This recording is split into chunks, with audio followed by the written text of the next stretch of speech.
नमस्कार मित्रो, आपण ऐकत आहात कृष्ण किनारा या अरुणा ढेरे यांच्या कथासंग्रहातील राधा ह्या कथेचा चौथा भाग. अभिवाचन परशुराम सोंडगे. चला तर मग ऐकूया. राधा. आपल्या मांडीवर डोकं ठेवून शांतपणे डोळे मिटून पडलेल्या त्याच्या चेहऱ्याकडे राधा कुतूहलानं पाहत राहिली. ते केसांनी झाकलेले कपाळ, ते मोठमोठे लबाड डोळे, ते सरळ तरतरीत नाक, ते मिश्किल वळणाचे ओठ, ते थेट निमकी हनवटी. त्याचा सावळा चेहरा इतका निश्चित आहे की तेव्हा त्याच्या निश्चितपणाची शंका यायची. दरवेळी वाटायचं की हा तो नव्हे चेहरा जो आपण पूर्वी पाहिला आहे. आता मात्र वाटत आहे की हा बराचसा स्थिरावला आहे. आता याचं चित्र काढता येईल, आता त्याचं शिल्प घडवता येईल. युगल उठतील, लोक म्हणत राहतील, वाह काय चेहरा आहे, जणू पूर्ण पुरुष. राधेला हसू आलं. का हसते आहेस ग? त्याने डोळे मिटून विचारलं. काही नाही रे, तुझ्याकडे पाहताना खुळ्यासारखं काही वाटलं की आता तुझ्या चेहऱ्यावर जी जाण आली आहे ना, ती पाहून लोक आता तुझं रूप निश्चित करू शकतील. पूर्ण पुरुष म्हणून तुझं शिल्प घडवायला अगदी योग्य आहे बघ आता तुझा चेहरा. पण मला खुळीला चेहऱ्याचं हसू येत आहे. आणि पूर्वीच्या त्या तुझ्या अनिश्चित, हलक्या आणि बदलत्या नागडोळ्यावर किती जीव टाकला आहे मी. चल हो का मग तसाच पुन्हा. वर छान चंद्र आहे पौर्णिमेचा, पाणी आहे शेजारी आणि रात्रही आहे. एकटे आहोत पुन्हा तसेच. माझी तर हरकत नाही पुन्हा प्रेम करायला. कृष्णा हसत हसत तिला हलवत म्हणाला. चेष्टा नको रे, आता तू तरी तसा झालास तरी मी झाले जगून जगून जुनी. तुझं नवं पण सोचणार आहे का मला? आणि प्रेमच करायचंय तर ते करतच आहोत नाही का आपण. तुझ्या पूर्णत्वाचं मला हसू आलं. ते मला नको आहे म्हणून नव्हे, मला वाटलं की तुझ्या पूर्ण होण्याशी माझा अगदी संबंधच नाही राहिला. ही किती गमतीची गोष्ट आहे. इतक्या लिप्तपणे पूर्ण पुरुष होत गेलेला तुला मी पाहू शकते आहे, त्याचंच मला हसू आलं. तुझ्या फक्त आपुरेपणाशीच माझं नातं होतं, सत्य समजलं म्हणून हसू आलं. नाही राधाराणी, आपल्याला पूर्ण सत्य नाही समजलेलं. आपण पुन्हा एक बाजू पाहत आहोत घटनेची. कृष्णाच्या आवाजात मिश्किलपणाच जास्त होता.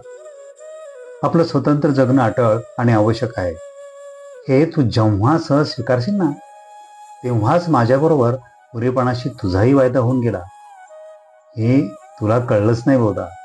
मग उरल त्या एका बिंदूकडे आपल्या आयुष्यातून सरकत जाणं, आणि त्या बिंदूवर आपण भेटणारच होतो. मग हे जर तुला आधी ठाऊक होतं तर चकित कसं झालास मी आल्याचं कळल्यावर. तो बिचारा प्रतिहारी मला म्हणाला, देऊ लगेच आत बोलावते तुम्हाला. अगदी नवल वाटलं त्यानं तुमचं नाव सांगितल्यावर. कोण तुम्ही त्यांच्या? मग सांगायचंच मी पहिली बायको आहे त्यांची आणि आपला वाटा मागायला आलाय हक्काचा. पण मी चकित झाले अगदी वेगळ्या कारणानं. आपली भेट अटळ आहे याची कल्पना मला होती, पण तुला नव्हती. आम्ही स्वतः पुरेपणाच्या बिंदूवर आलो आहोत याची जाणीव देखील तुला नव्हती, अजूनही नाही. तरी तू आलीस म्हणून मला नवल वाटलं. राधे, पण एक सांगू, तुझा हा बाबडेपणा, जगण्यातला हा स्वाभाविकपणा यांनीच मला तुझ्याशी बांधून घातलाय राधे. खूप बोललास. आधी मगा बोललेलं वाक्य परत घे. मी तुझी पहिली बायको कधीच नव्हती माधवा. इतक्या वर्षानंतर स्वतःला पूर्ण म्हणवताना तू माझं सगळं कोणत्या पातळीवर नेऊन ठेवलं आहेस हे समजत आहे का तुला? थट्टेतही बोलू नये रे आपण.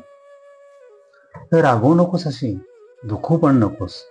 फार वर्षांनी आज मी माझं मन मोकळं करतो आहे, हे तुला नाही का समजत? नाही कृष्णा, इतका भोळा, इतका सरळ नाहीस तू, कधीच नव्हतास तसा. तू तर आता उठ्ठ काढलंस. मी तुझ्या द्वारकेत असं येणं, तुझ्या राजमहालात तसं येऊन उभं राहणं, यानंच मी तुला दुखावलंय. मला माहित आहे ते. तू त्याचं उठ्ठ फेडलंस. कसली फेड राहिली आहे आता? तू अजून का जुने खेळ खेळतेस? कृष्ण विषादानं म्हणाला. होय रे श्रीरंगा, मी अजून जुने खेळ खेळते. लहानपणाचे सगळे खेळ म्हातारपणी पुन्हा खेळायचे वाटतात बघ. मी अजून कधीतरी सूर्य उडाल्यावर जाते यमुनेवर, पाणी आणायचं नसतं आता, नुसतीच जाते, कदमाखाली बसते थोडा वेळ, डोळे मिटले तिथे बसून की वाटतं कुठून तरी सख्यांचा आवाज येईल. साई सुट्टो म्हणून मग मी उठेन, त्यांना शोधत जाईन इकडे तिकडे, आणि अचानक एखाद्या झाडामागून तूच पकडशील माझा हात, ओढून घेशील आणि नेशील तिकडे वेळूमध्ये. सख्या वेड्या लपलेल्या तशाच माझी चाऊल घेत. आणि मग राधे, कृष्णानं अति कोळीपणानं तिच्या गालाला स्पर्श केला. मला कळते रिके, असे भास होणं बरं नव्हे, पण कधी कधी वाटतं की अशा भासांच्या खेळात तेवढी मी खरीखुरी जगते, तिथल्या तेवढ्या आनंदावर इतर सगळं तरुण जातं. तुला नाही रे कधी असं होत? नाही राधे, तुझ्यापेक्षा किती वेगळा जगतो मी. बघ ना, ते गाय, ती माणसं, ती यमुना, ते कुंजवन तुझ्यापासून दूर झालंच नाही. त्यातला काही तू तेवढ्यात जगलीस, तेवढ्यात वाढलीस. कुठे कुठे गेलो, किती वर खाली आलो. माझ्या सगळ्या जगण्याला व्यापूर होणं एवढं गोकुळ मोठं नव्हतं राहत. आणि हे मी ओळखलं तेव्हाच मी तुझ्या भासातून सुटून गेलो होतो. तुझा विचार जेव्हा मी करायचे ना, तेव्हा फार बरं वाटायचं, मात्र थोडा हेवाही वाटायचा हेवा. तुझ्याबरोबर मी गोकुळ सोडते तर काय झालं असतं, पण हे वाटणं काही खरं नव्हतं. मी काय केलं इतके दिवस माहीत आहे. मी माझं मन पाठवून दिलं तुझ्याबरोबर. दरवेळी तुझ्याबद्दलच काही ऐकलं की मी तुझ्या वागण्याचे, बोलण्याचे, प्रतिक्रियांचे अर्थ लावायचे, मनानं तुझं मन जाणून घ्यायची. एकदा वाटायचं तू दुष्ट, हे सगळं मी जवळून अनुभवलं असतं जर तू मला घेऊन जात असता. आली असतीस तो. कृष्णाच्या आवाजात कुतूहल नव्हतं, हसू होतं थोडं.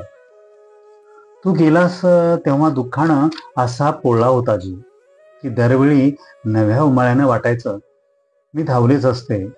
तुझी एक खूण पुरे होती मला. पण मग नंतर भर ओसरला, पिसेपणा कमी झाला. मग कळलं की माझी मुळं तर गोकुळातच आहे. मी उचलून ती कुठेही रुजायला जाणार आहे. तू तर आभाळासारखा होतास, जिथे जाऊ तिथे असणारच होतास. आपला कितीही वाढवू शकणारा होतास, ताणला जात होतास किती. मी आपली भुईची वेल, मला तुझ्या ऊन वाऱ्याचा स्पर्श पुरे. मी आले नसते रे मुळीच आले नसते. आपण फार ओळखतो बघ एकमेकांना. पण तू गोकुळासकट वाढलीस राधे, त्या एवढ्याशा जगासकट उंच उठलीस आणि इथवर पोहोचलीस. ते तुझ्या दुःखाचं देण आहे बाबा. असलच काय तर तुझं देण आहे, राधा मनापासून म्हणाली. कृष्ण मग उठून बसला आणि म्हणाला, चल जरा पाय मोकळे करो. अवघडली अशी बसून राधा त्याचा हात धरत उठली. मंद चमकणाऱ्या वाळूमधून दोघं मुकपणानं चालत राहिली. तिच्या मनात अनयाबरोबरच असाच एक प्रवास जागा झाला. तेव्हा कृष्ण गोकुळातून नुकताच निघून गेला होता. तो परत येणार आहे किंवा नाही याचा अंदाज कुणालाच नव्हता. पण राधेची अवस्था तेव्हा कठीण होती. तिचे एकटेपण अजून ताजं होतं. तिच्याविषयीच्या कुजबुजीला आता जास्त अवसर मिळत होता. तशी जननिंदेची भीती तिला कधीच नव्हती. घर दार सासू नवरा कुणालाही न जुमानता तिनं कृष्णावर स्वतःला झोकून दिलं होतं. तिला कसली भीती? कृष्ण गोकुळ सोडून निघून गेला म्हणजे जणू राधा अनाथ झाली. तिला नवराना प्रियकर अशी जणू तिची परवड झाली असं वाटून तिच्याविषयी पुन्हा एकदा राळ उठली. तेव्हाच एकदा ती अनयाबरोबर तिच्या नवऱ्याबरोबर नथुरेला गेली होती. बाजार हाट करून परतताना पुष्कळ उशीर झाला होता. इतक्या उशिरा नवऱ्याबरोबर यमुनेकाठी चालण्याची तिची बहुतेक पहिलीच वेळ असेल. अनय एरवी अगदी कमी बोलणारा, पण त्या दिवशी तो खूप बोलत होता. त्याचं लहानपण, त्याचे हट्ट, त्याचा आईचा पदर हातात धरून झोपणं, समजूतदारपणे भावंडासाठी त्याचं मार खाणं, वाळूतली दगड पाण्यानं हळूहळू उडवतात. तो चालत होता, चालता चालता बोलत होता आणि बाजूनं वाहणारं यमुनेचं पाणी त्याच्या बोलण्याला मंद ताल धरत होतं. एकेकी राधेला त्याची तिच्यासाठी बसलेली धडपड करून आली. तिनं अवाक होऊन त्याच्याकडे पाहिलं आणि तो समजुतीनं हसला, अगदी मऊपणे. त्यानं तिच्या खांद्यावर हात ठेवला आणि तिच्या काळजात काहीतरी लख्खण हल्लं. आता तिला आण्याची आठवण झाली आणि वाटलं आण्यामध्ये आपण पुन्हा कृष्णाला पाण्याचा अट्टास केला नाही. हे आपलं शहाणपण खरं. एक सांग, मधल्या इतक्या वर्षात सुखी होतीस? कृष्णानं लहान मुलासारखं विचारलं आणि त्या प्रश्नातल्या बालिशपणामुळे राधा थक्क झाली. हा प्रश्न तिचा माधव तिला विचारू शकतो हेच मुळे तिला पटेना. मी विचारतोय राधे, तू सुखी होतीस मधल्या काळात? कसला हा प्रश्न आहे तुझा रे? मी सुखी होते आणि नव्हते. तुला काय वाटलं? तू मला सोडून ताडकन निघून गेलास एक दिवस म्हणून मी अखंड तुझ्यासाठी रडत राहिले असेल की तुला विसरून पुन्हा आणायच्या घरात रमून गेले असेल. पण माझ्यासाठी दोन्ही गोष्टी अशक्य होत्या माधवा. हे तुला ठाऊक आहे का? कारण माझ्यासाठी आणायचं उद्धार हे एक वास्तव होतं, विस्फाट टाकावं असं वास्तव होतं. आणि दुसरीकडे तुझं दाट निळं प्रेम ही एक वास्तवच होतं. एक पार्थिव होतं तर दुसरं नव्हतं.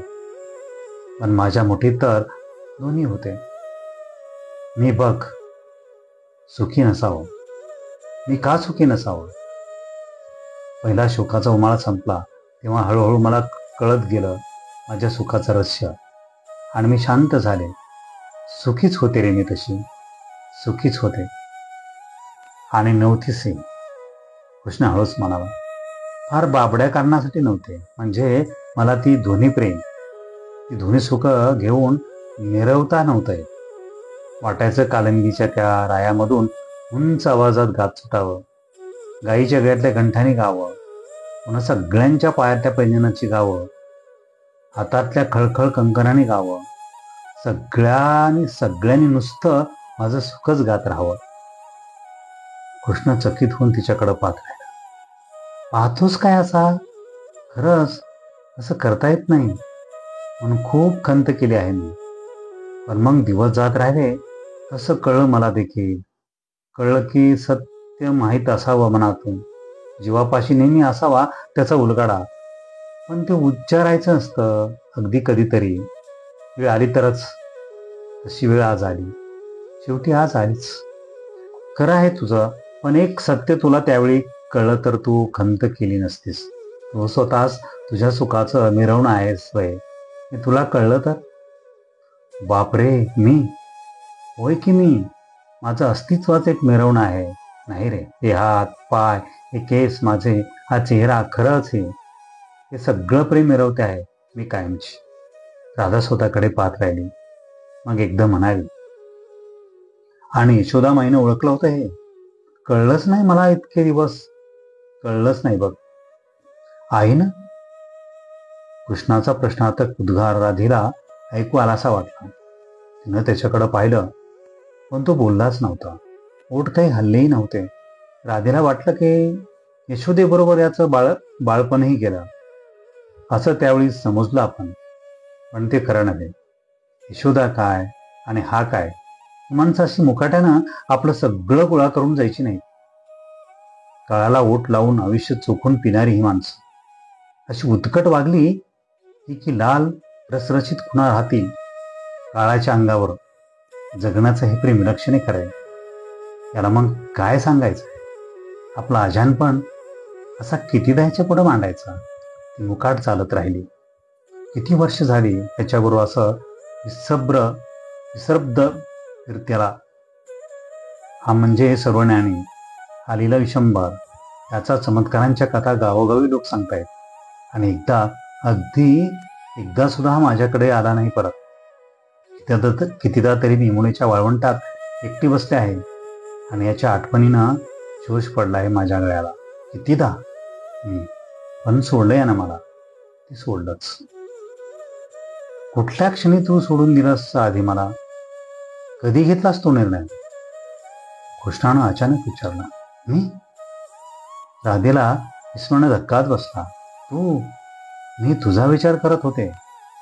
कृष्ण हसला. मग म्हणाला, आपण एकमेकांना इतके ओळखतो की शरीराबरोबरच मनाचाही कणकण शोधला होता आपण एकमेकांचा. निदान मी तरी निश्चित होतो मी परत आलो नाही म्हणून तुझ्या मनात एक सल आहे राधे. मधून मधून ते तुला त्रास देत असणार. हा सल म्हणजे तू मला ओळख नाकारण्याचा सल आहे. हे तुला समजतं का? एरवी हा सल राहिला नसता वस्तुस्थिती सहज विश्वासानं स्वीकारली गेली असती. अजूनही तू संकोचतेस, अडखळतेस अधूनमधून. का? कारण मी तुझ्यासारखी नाही, मातीची आहे मी, साधीबाई आहे. राधा तिडकीनं म्हणाली. नाही, हे नाही त्याचं उत्तर. मातीची होतीस तरी तशीच येऊन मिठी घातलीस मला. नाही राधे, याचं उत्तर वेगळंच आहे.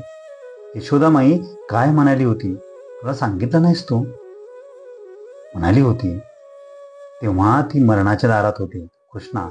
सगळे भेटून जात होते, मी गेले तेव्हा तिनं ओढून जवळ घेतलं मला, अगदी जवळ घेतलं. तिला बस्त केलं होतं. मी तिच्याजवळ होते अगदी. काही वेळ नुसती बसून होते. इतकी वाळली होती रे ती की क्षणभर वाटलं जिवंत तरी का म्हणायचं तिला. मग कृष्णा ती एवढी जिवंत होती त्यावेळी की बहुधा तू गेल्यानंतर प्रथमच तशी असेल. राधिके? होय रे, मला म्हणाली पुरी लक्षात ठेव, एक तू आणि एक मी, त्याला आपल्याशिवाय जगात दुसरं कोणी नाही. त्याचं म्हणून नाही, आपण दोघींनी केला तर एवढा ताडमाड उंच आपल्यामधून वाढला तो. नाही म्हणता मान हलू नकोस. तुला कळलं नाही. आता एक, मी काही त्याला परत पाहणार नाही, इच्छाच नाही राहील. पण तुला फार कधी काळी वाटलं त्याला बघावंसं तर पाय मागे घेऊ नको, मान अपमान ठेवू नको. लक्षात ठेव की तो उपकार नसतील त्याचे. त्याला भेटलीस तर त्यालाच सुखानं मरता येईल. धन्यवाद. भेटू पुन्हा कथेच्या दुसऱ्या भागासह. हा भाग कसा वाटला नक्की कॉमेंट करून मला कळवा. लाईक करा, शेअर करा. जर हा चॅनल